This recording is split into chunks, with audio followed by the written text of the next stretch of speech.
All right, exponential functions. Hey, a nonlinear function in the form of y equals ab to the power of x, where a can't be 0. Notice if a is 0, this whole function would just become y equals 0, which would make it linear. B can't be 1, because if b is 1, then we have 1 to a power, which just means a times 1, or y equals a, which would also be linear, and b is going to be greater than 0. This means that as x increases by a constant amount, y is going to change by a constant factor. Okay? Or in other words, as we add the same amount to x, we multiply y by a common amount. All right. So when we are dealing with linear, when we'd add the same amount to x, we would add the same amount to y. Okay? So looking at a table, for instance, when I look at here, I'm going, okay, x is increasing. All right. Try to do that without switching my screen every time. X is increasing by 1 every time. And so as x increases by 1, y, it looks like, is either adding 3 or it's multiplying by 2. And so you can kind of go that route and then check the next one. Well, am I adding 3? For sure I am. Am I multiplying by 2? No, I'm not. So this looks like we're adding 3 every time. So as we are going up by 1 on x, we are adding 3, or adding a constant amount on y. This is linear. Okay, when you add a constant amount to y, it's linear. Okay? And so the y would be adding a constant to y. All right. So when I'm looking at the next, notice as x is increasing by 1 every time, y could either be multiplying by 3 or adding 6. So we move to the next. Are we adding 6? Nope. Are we multiplying by 3? Yes. And we continue, and each one is multiplying by 3, therefore not adding 6, so this is exponential. Okay, and it is exponential because we are multiplying by a common amount, and that amount we call a factor. All right. So that's how we can look at tables and do that. If I'm trying to evaluate functions for a given value, so if I have f of x equals negative 3 times 2 to the power of x, evaluate it when x is 3. We use this skill a lot when we're building tables, which is kind of what we're getting into. So we can build the table to graph these functions. Okay. So what I'm going to do is, when x is 3, really what I'm trying to find is f of 3. And that means I have negative 3 times 2 to the third power. And so do I multiply by negative 3 or raise 2 to the third? Well, order operations say we do the exponent first. So 2 to the third is 8. And negative 3 times 8 is negative 24. So f of 3 equals negative 24. That's our solution. Now, or evaluating it. Now really what that means is that we have an ordered pair. The ordered pair is x is 3, y is negative 24. And that's a point we can graph on a graph. That's why we figure that out. But for what they're asking us, this is all we need. Okay? So same thing here. We have this function, 2 times 3 to the power of x. And we're trying to find our solution when x is 1/2. So we have f of 1/2 is equal to 2 times 3 to the 1/2 power. Remember, anytime you have a fractional power, it really means you have a radical. So that's really 2 times the square root, or the second root of 3. And that is actually our answer there. Okay. If it told you to round, you could round that. You could multiply it out, use your calculator, which would be approximately 3.46. But if it doesn't tell me round, I'm just leaving it like that. Now, if I'm graphing it, I'm probably putting it in that format because that would allow me to plot the point 1/2, 3.46, which, since they're both decimal, we probably want to go 0.5, 3.46. Okay. But based on what we're doing here, that is just fine. All right.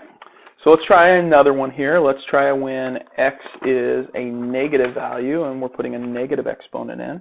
So I'm now finding f of negative 2 is equal to 4 times 1/2 to the negative second.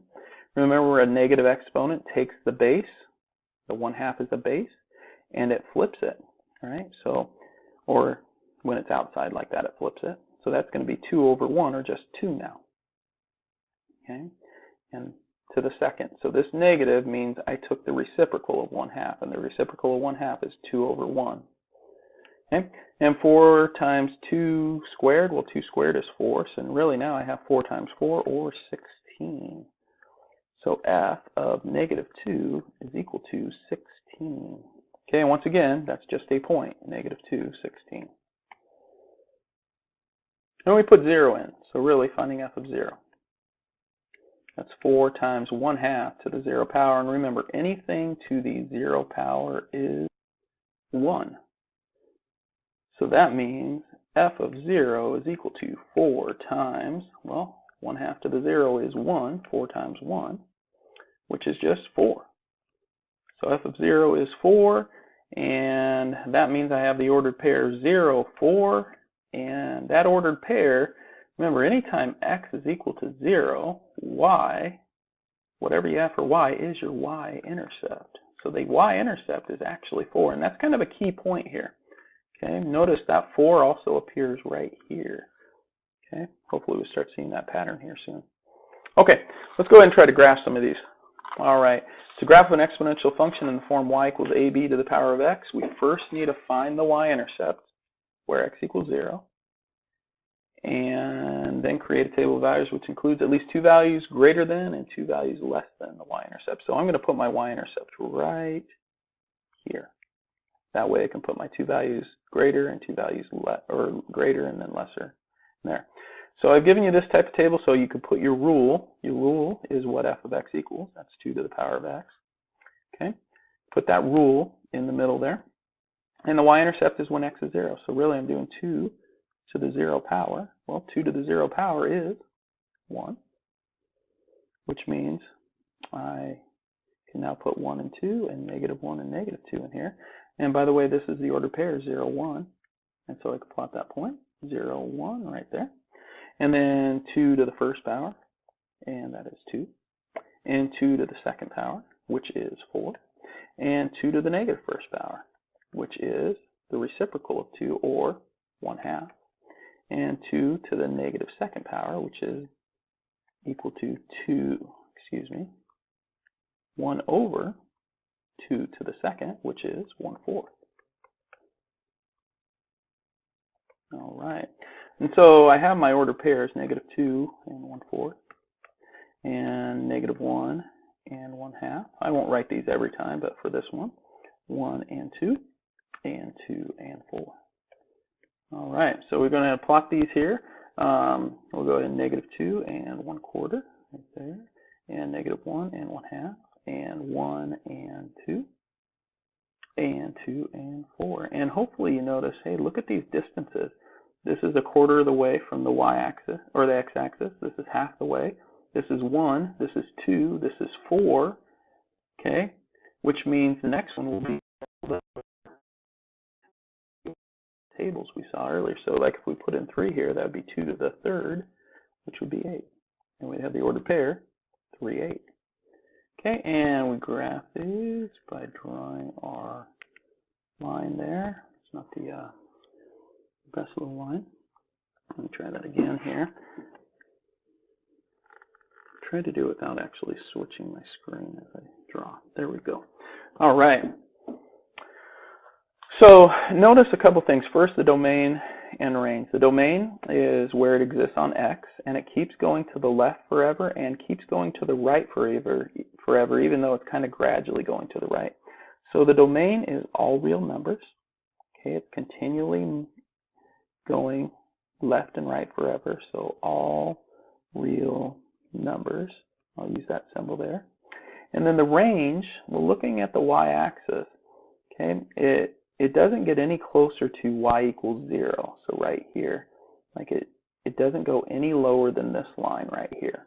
And that's at y equals 0. In fact, it'll never actually hit 0, right? For on the y-axis, the f of x axis, you can get half of 1/4, which is 1/8, and then half of 1/8, which is 1/16, and then 1/32, and then 1/64. So you'll never actually get to 0.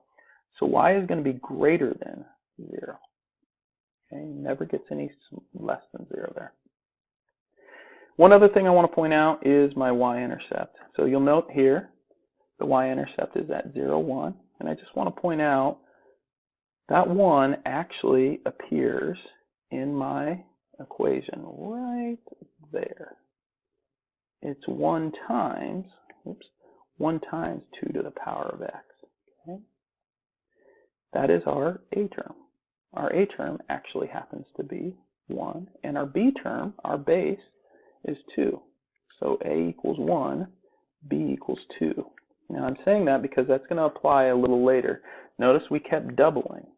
1, 2, 4, 8, the next would be 16, or if we go the other way, we're cutting it in half. Okay, that's what our base does. Our a term, well, that appeared right there, at least in this one. Okay, our y-intercept. Let's try another one here and see if those same rules apply. Okay, notice now we're graphing and b is between 1 and 0. Okay, and so graphing this, we're going to once again find the y-intercept, and that's when x is 0. Okay, so we'll put that in there, at least when we're in the form y equals abx. Okay, so I'm going to say 1/2 to the 0 power, and anything to the 0 power is 1. And so once again, we get a y-intercept of 0, 1, and that's right there. Okay, we're going to put 1 in now, and now we have 1/2 to the first power. 1/2 to the first power is 1/2. So 1, 1/2. Well, now we'll put 2 in. 1/2 to the second power. Well, we square both the 1 and the 2. That gives us 1 over 2 squared, or 1/4. Okay, so now we're right there. And we'll go -1. So we get 1/2 to the negative first.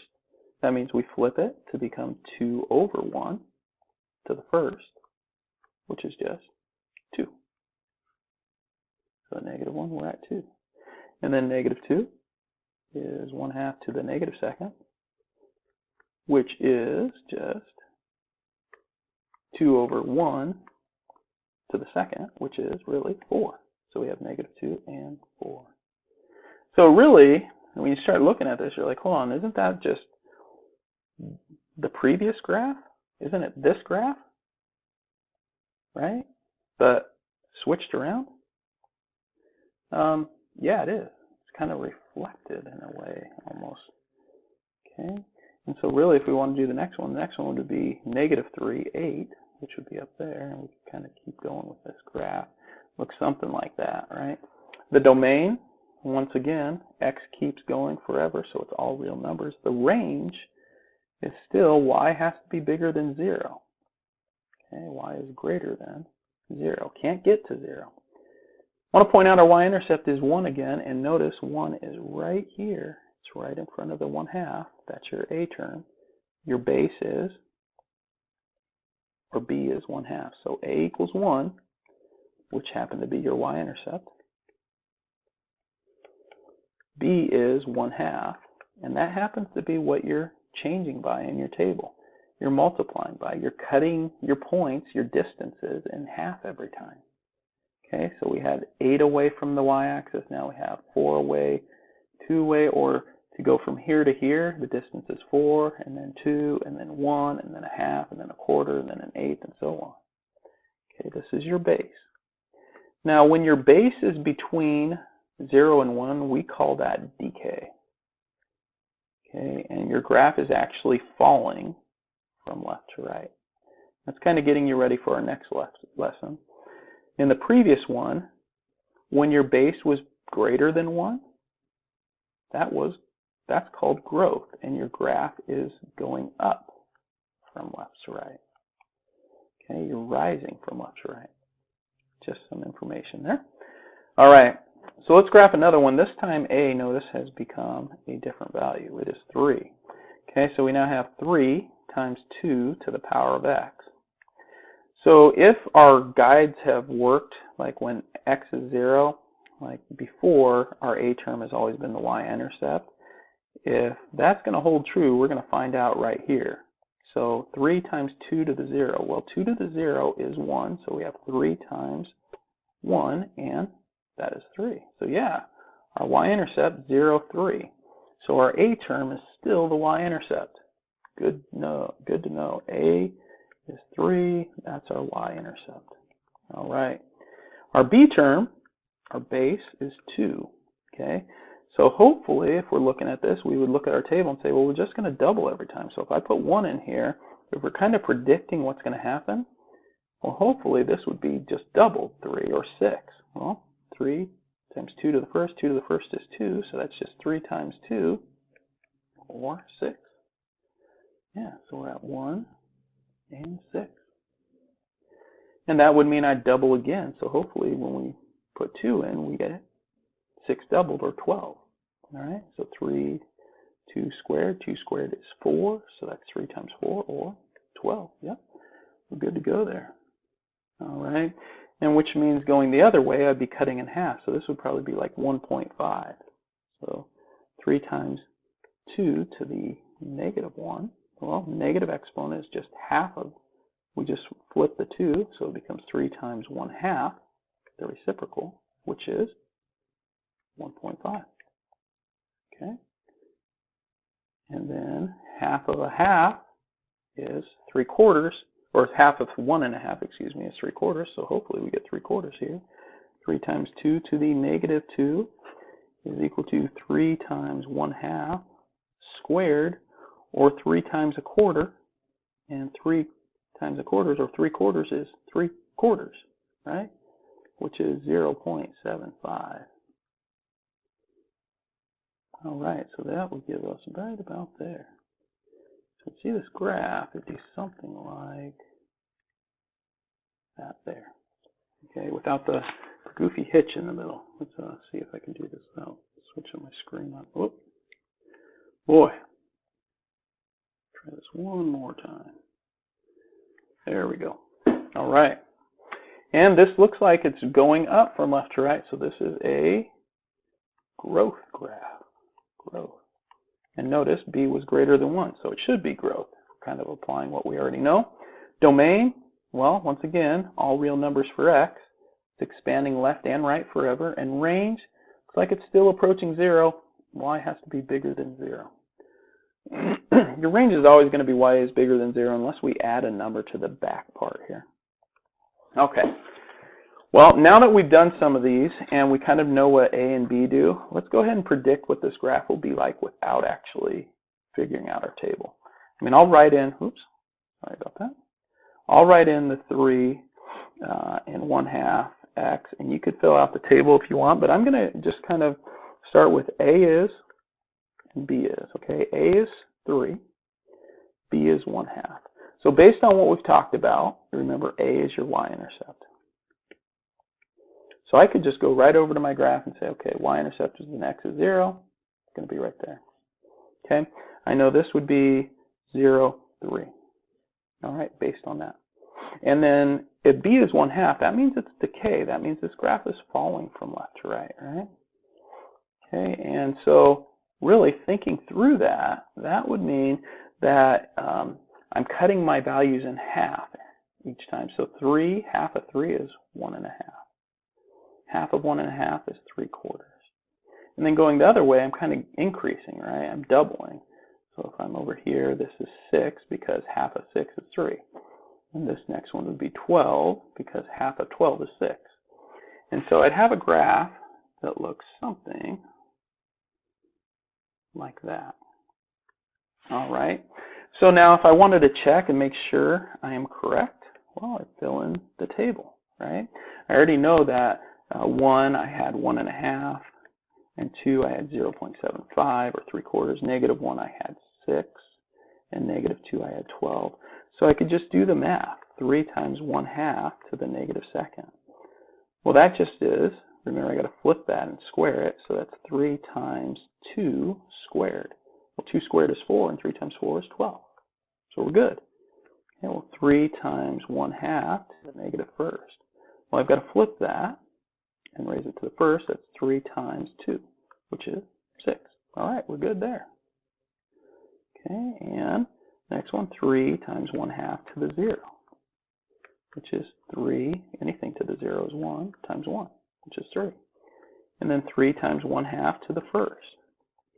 Okay, and then 1/2 to the first is 1.5. Right? Or 1/2 to the first is 1/2, and then 3 times 1/2 is 1.5, half of 3. Okay, so we're good there. And then 3 times 1/2 to the second. 1/2 to the second is 1/4. Right? We square the top and the bottom. Well, 1 squared is 1, and 2 squared is 4. And so 3/4 is 0.75. So hey, we were able to do it hopefully without our having to fill out the table, and then we just checked it with the table. Domain, still all real numbers. Range, y is greater than 0. All right. Well, let's talk about transformations now. And this is kind of a review from earlier in the year, and really all I want to do with this, I want to talk about them. We're going to graph one using transformations, and that's about it. Just a quick review. So horizontal translation, it means it's happening with x. It's happening inside with x. And so really what that means in here, it's happening up above with x. So actually, let me write it up here. So if you have the formula or the function y equals a times b to the x, well, horizontal translation is happening up here, the x minus h, up with the power. Okay, so that would be, remember it moves, it's going to move to the right when we have x minus h. Okay, it's kind of backwards. It moves to the left. It actually moves to the left when we have x plus h, when we're adding something up there, which seems counterintuitive, kind of backwards, but that's how it happens. Everything's backwards and up here with the x. When you're dealing with vertical, it means it's happening way out here. It's like adding something to the very end, and it's a big number. Okay, it's not in the power and the exponent there. Okay, so it's exactly what you think. It would move up. Oops. It will move up. Vertical translation up when you are adding an amount. It'll move down when you're subtracting an amount. It goes down when you're subtracting k and goes up when you're adding k. Reflection, well, when it's happening up inside here with x, so you like have a negative x up here, okay, you're reflecting over the y-axis, right? So it's kind of doing this deal. You're here and you're moving it over there. It's reflecting over the y-axis when you have f of negative x. Okay, it reflects over the x-axis. So it does this type of deal where you're here and then you move, say, downward when you have negative f of x, like so. All right, a horizontal stretch and shrink. Well, it's a stretch horizontally inside here. When you have, so you'll have f of, oops, excuse me, it'll be a horizontal stretch. And it's, remember when you're stretching horizontally, you're pulling it away this way, right? So you're pulling away from the y-axis. Okay. It stretches horizontally when a is less than 1. All right, that's actually a stretch. It's actually shrinking when a is greater than 1. It actually, we say stretch when a is less than 1 but greater than 0. So it's between 1 and 0. But when a is bigger than 1, it's actually shrinking. You're taking the reciprocal. Okay. Everything's backwards inside there. And vertically, if it's happening inside, it's stretching away from, stretching away from the x-axis when you're dealing with vertical. So it's pulling up or pulling downward. Okay, and it's actually a stretch. So I guess it could be pulling up or pushing in, and this could be pulling out or pushing in. Okay, it's a stretch when a is greater than 1, and it's a shrink when a is between 0 and 1. Okay, so let's actually try this. We'll try one of these. So we have this beefy looking equation here. F of x is equal to 3 times 1/2 to the x plus 4 power all minus 1. And the first thing I want to do, another way to graph here is using parent function. So I'm going to graph the parent function y equals b to the x. Okay, and we've actually graphed this one earlier. Y equals b to the x. So if I get rid of all the other junk here except for b. So b is 1/2. Okay, so if I just think of it as y equals 1/2 to the power of x. All right. So you know what? I'm going to give myself a little more room here. So I'm going to say y equals 1/2 to the power of x. Okay, so let's go ahead and graph that. If you recall, the y-intercept is 1. We had 1/2, 1/4, 2, 4. Okay, and I'm going to go ahead and add the point -3, 8 in there as well. All right, so we have our parent function, and we're just going to talk through the transformations. First, we start with the horizontal translation, and we always end with the vertical translation. So first translation we're going to show, I'm going to show it in a different color here. The first one is, we're dealing with the 4. Okay, and so that is plus 4, so that means we're going horizontal, left, 4. Oops. Now let's actually call it a translation. So horizontal translation, which is like a slide, okay, left, 4. So each of these points I'm going to move to the left 4. So 1, 2, 3. You know what? This one's not going to quite fit on the graph, but we'll put it there. 4. 1, 2, 3, 4. And I'm going to mark it with a 1, meaning this one here. 1, 2, 3, 4. 1, 2, 3, 4. 1, 2, 3, 4. And the other one's right there. Okay. And the second is going to be the 3 there, and that's outside of the parentheses. So this is going to be a vertical stretch because it's greater than 1. A factor of, so BAFO by a factor of 3. So everything, remember, is stretching vertically, right? It's moving away from the x-axis. So a point that was 1 unit away, let's go ahead and switch colors again here. Okay, a point that was, say, 1 unit away is now going to be 3 units away. We'll mark it with a 2. A point that was 2 away is now going to be 2 times 3, or 6 units away. Okay, a point that was 4 units away is now going to be 2 times 4, or 8 units away. A point that's half away is going to be now 1.5 away. All right, now a point that is 1/4 away is now going to be 3/4 away. Okay, so we've got that.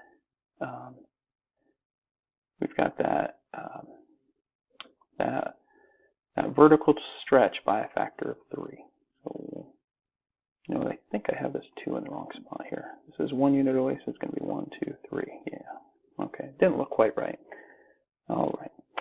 So the last one, and so let me kind of use that color there. That's number 2 right there. Okay. And so the last one, let's go ahead and switch colors here, is dealing with that 1. That -1 is going to be our third, and so that's a vertical translation down 1. Okay, so each of these points now is going down 1 unit. So there. This one moves down 1 there. This one moves down 1. Actually brings it right back to where it was. This one moves down 1, which actually is down there now. Okay. Fix that point there. All right, so our graph now does something like that. Okay, not the best curve I ever wrote or did, so go ahead and do that again there.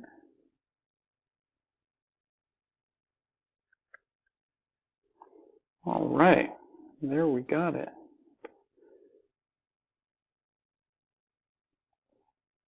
Now, don't be concerned, because if you don't really want to do it that way, remember, you don't like using transformations to graph, you can always create your table.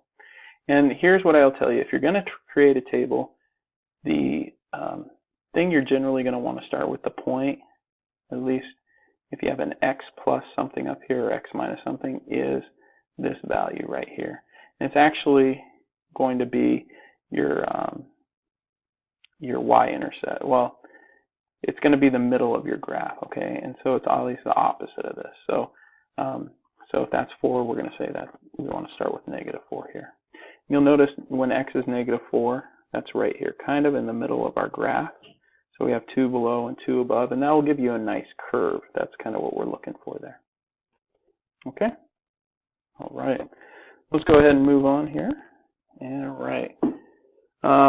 Last skill is writing an equation from a table or a graph. So when writing an equation from an exponential function in the form of y equals abx, both a and b must first be known. So we've talked about this today. We've alluded to it. So what I have is I have a table that we want to write an equation for, and then a graph that we want to write an equation for. These are two different problems here. Okay, so the first thing, I'm going to always try to find a. A is my, remember, y-intercept. And it's when x equals 0. So it's easy in a table. We look at it, hey, there's 0. Okay, for x, so my y-intercept or a term is 60. And then b, remember, is your base. Okay. Okay, and when we think of base, it's what we are multiplying by. Okay, and so here it's kind of tough to see 60 times what is 24. Okay, that's difficult. So if you can't do it that way, what you can always do is you can take the second number or the following number and divide it by the preceding. Okay, so we could say 24 divided by 60.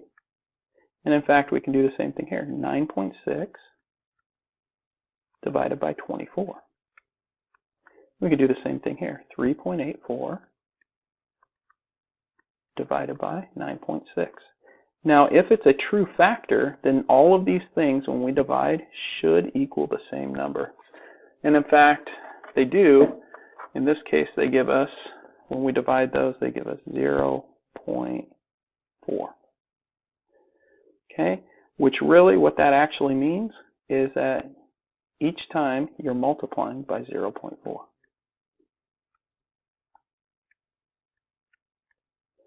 So if we kind of go backwards on the table and divide the far right number by the previous number, that always tells you what you're multiplying by.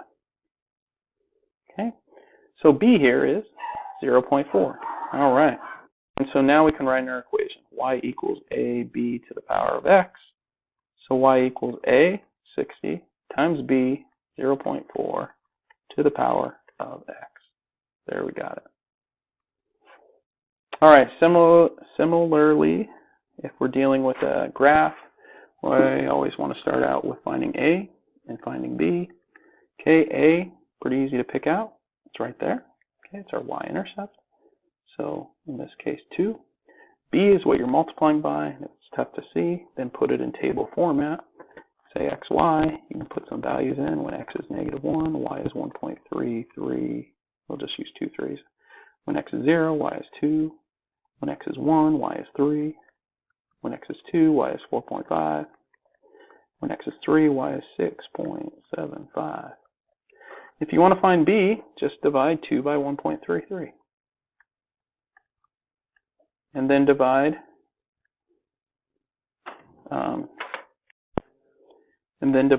well, let's see, 3 divided by 2.